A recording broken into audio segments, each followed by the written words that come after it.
સુરત મહાનગરપાલિકાની સરથાણાની લાઇબ્રેરીમાં ખુરશીઓ બાબતે ફરી એકવાર સવાલ ઉઠ્યો છે। આશરે દોઢેક વર્ષ પહેલા જ આપના કોર્પોરેટર મહેશભાઈ અણઘડ દ્વારા ફરિયાદ કરવામાં આવી હતી। આ વાંચનાલયમાં પૂરતા પ્રમાણમાં ખુરશીઓ નથી અને જે છે તે પણ તૂટેલી હાલતમાં છે। સુરત મહાનગરપાલિકાના સરથાણા વિસ્તારમાં આવેલ TP21 ફાળવેલ પ્લોટ નંબર 114માં આવેલ વાંચનાલયની ખુરશીઓ બાબતે ફરી એકવાર સવાલ ઊભો થયો છે। આશરે દોઢેક વર્ષ પહેલા જ આપના કોર્પોરેટર મહેશભાઈ અણઘડ દ્વારા ફરિયાદ કરવામાં આવી હતી કે આ વાંચનાલયમાં પૂરતા પ્રમાણમાં ખુરશીઓ નથી અને જે છે તે પણ તૂટેલી અને ભંગાર અવસ્થામાં છે। આજે દોઢ વર્ષ જેટલા સમયગાળામાં પણ ગુજરાતની સમૃદ્ધ ગણાતી સુરત મહાનગરપાલિકા પાસે ખુરશી ખરીદવાનો સમય નથી।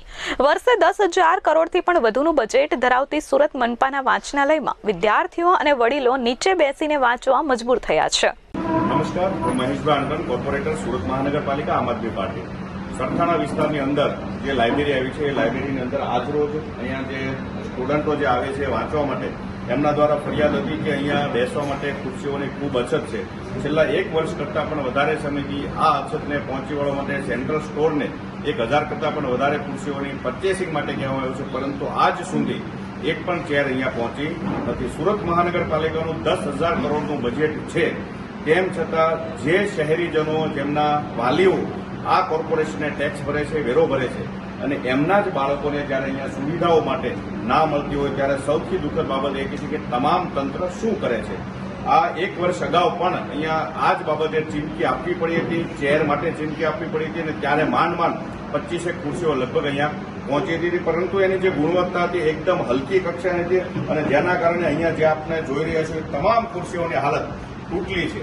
આજે સવારની અંદર જ્યારે અહીંયા વાંચવા માટેની ભીડ સૌથી વધુ હોય છે ત્યારે લોકો વડીલોને બેસવા દે કે સ્ટુડન્ટો વાંચે એ પણ એક સમસ્યા છે। આજના દિવસે ભારતીય જનતા પાર્ટી અને સુરત મહાનગરપાલિકા બંનેને કે આ કોર્પોરેશનની આ જે લાઇબ્રેરી સરથાણા વિસ્તારની 86 નંબરની જે લાઇબ્રેરી છે ત્યાં તાત્કાલિક ધોરણે કોઈ પણ પ્રકારના ફંડમાંથી અથવા ઓન ફંડમાંથી અહીંયા ચેરની વ્યવસ્થા કરવામાં આવે એ આપશ્રીને વિનંતી છે। સાથે જે તકલીફ પડે છે અહીંયાના વિદ્યાર્થીઓ પોતે પોતાના મુખ્ય કહેશે। આ મુદ્દે આપ કોર્પોરેટર મહેશભાઈ અણઘડે જણાવ્યું હતું કે સરથાણા વિસ્તારના વાંચનાલયમાં ખુરશીઓની ઘટ બાબતે અહીં અભ્યાસ અર્થે આવતા વિદ્યાર્થીઓની કેટલાય સમયથી ફરિયાદ હતી। આ બાબતે સુરત મનપાના સેન્ટ્રલ સ્ટોરને 1,000 કરતાં પણ વધારે ખુરશીઓ ખરીદવા માટે જણાવ્યું છે, પરંતુ આજ દિન સુધી એક પણ ખુરશી અહીં પહોંચી નથી। સુરત મહાનગરપાલિકાનું 10,000 કરોડથી પણ વધુનું બજેટ છે, તે સુરતની જનતાના વેરાના પૈસાથી બને છે। પાલિકાને ટેક્સ ચૂકવનાર નાગરિકોમાં બાળકોને જ જો સુવિધા ન મળતી હોય તો આ સવાલ છે કે પાલિકા તંત્ર અને ભાજપ શાસકો શું કરે છે। Bureau report S24 news, Surat.